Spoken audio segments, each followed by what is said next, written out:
প্রতিদিন এত বৃষ্টি হচ্ছে। সকালে আকাশ ভালো দেখলাম, রোদ উঠেছিল, সেজন্য অনেকগুলো কাপড় আমি ভিজিয়ে রেখেছি যে আজকে ধুয়ে শুকিয়ে নিব। তো কি হলো, কাপড় ভেজানোর পর হঠাৎ করে আকাশটা খারাপ হয়ে এই যে বৃষ্টি শুরু হলো। মানে যখন তখন বৃষ্টি হচ্ছে, এই আকাশ ভালো এই বৃষ্টি, হুটহাট করেই বৃষ্টি পড়ছে। তারপরে দুপুরের দিকে আবার আকাশটা ভালো হলো, আমি তাড়াহুড়ো করে কাপড়গুলো ধুয়ে আবার সব দিয়েছি ছাদে। তো ছাদে দেওয়ার পর যখন এক পা নিচে সিঁড়িতে দিয়েছি যে এখন আমি নেমে যাব, তখনই দেখি যে বৃষ্টি পড়ার আওয়াজ। আবার দৌড় দিয়ে ছাদে গিয়ে আবার সব কাপড়গুলো তুলে নিয়ে আসলাম। তো কি যে একটা অবস্থার মধ্যে পড়েছি, তার উপরে আবার আব্দুল্লার বাবা মাছ নিয়ে এসেছে। অনেক কাজ ছিল এমনিতেই, তারপরে আবার মাছ নিয়ে এসেছে। তো 3 প্যাকেট মাছ নিয়ে এসেছে, আমি সময় পাইনি সেজন্য 2 প্যাকেট রেখে দিয়েছি, আর 1 প্যাকেট হচ্ছে বের করে তারপর হচ্ছে সেটা বেছে নিলাম।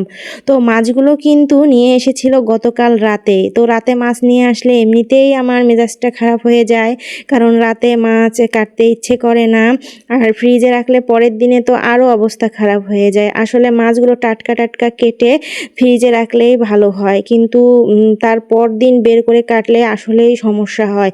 তো যাই হোক, কি আর করার, যেহেতু নিয়ে আসছে, তো মাছ কাটতে কিন্তু অনেক সময় লাগে। আর হচ্ছে আমি রাতে ইচ্ছে করেই মাছ কাটিয়ে রেখে দিয়েছি, কারণ যেহেতু আমি একটু ভিডিও করব, ভিডিও করে সেটা আপলোড করব। তো কাটার ভিডিও, ধোয়ার ভিডিও, তারপর রান্না করা, সব কিছু খাওয়া দাওয়ার করব, সেজন্য আমি ইচ্ছে করেই মাছগুলো রেখে দিয়েছি। আর আব্দুল্লাহ বাবা যখন থাকবে না, চলে যাবে, ঠিক তখনই আমি মাছগুলো কেটে ধুয়ে রান্না সব করে নিয়েছি, সাথে আমি ভিডিও করে নিয়েছি। আর হচ্ছে খাওয়ার ভিডিও আমি তখনই করি যখন হচ্ছে বাবা ছেলে খেয়ে হচ্ছে দুপুরে একটু রেস্ট নেওয়ার জন্য শোয় অন্য রুমে, তখন আমি পাশের রুমে গিয়ে খাওয়ার ভিডিওগুলো আসলে করি। তো এভাবেই আসলে আমাকে ভিডিওগুলো করতে হয়, একটু হচ্ছে ম্যানেজ করেই করতে হয়, কারণ যেহেতু আমি আব্দুল্লার বাবাকে না জানিয়ে এই কাজগুলো করি, সেজন্য চুপি চুপি করতে হচ্ছে। তো যাই হোক, আজকে আমি পটল ভাজি করেছি দুপুরে, তারপর মাছের চচ্চড়ি করেছি, আর হচ্ছে ঝাল ঝাল করে আলু ভর্তা।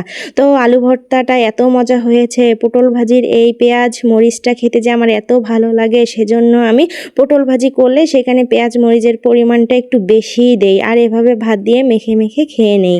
তো এখন আমি হচ্ছে আরেকটু ভাত নিয়ে নিব, কারণ হচ্ছে ভর্তা আর পটল ভাজি দিয়ে আমি প্রথমের ভাতগুলো খেয়ে ফেলেছি।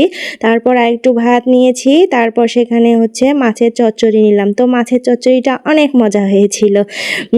বেশি করে পেঁয়াজ দিয়েছি, মরিচ দিয়েছি, পেঁয়াজ মরিচ দিয়ে এভাবে ভাত মেখে খেতে আসলে আমার অনেক ভালো লাগে।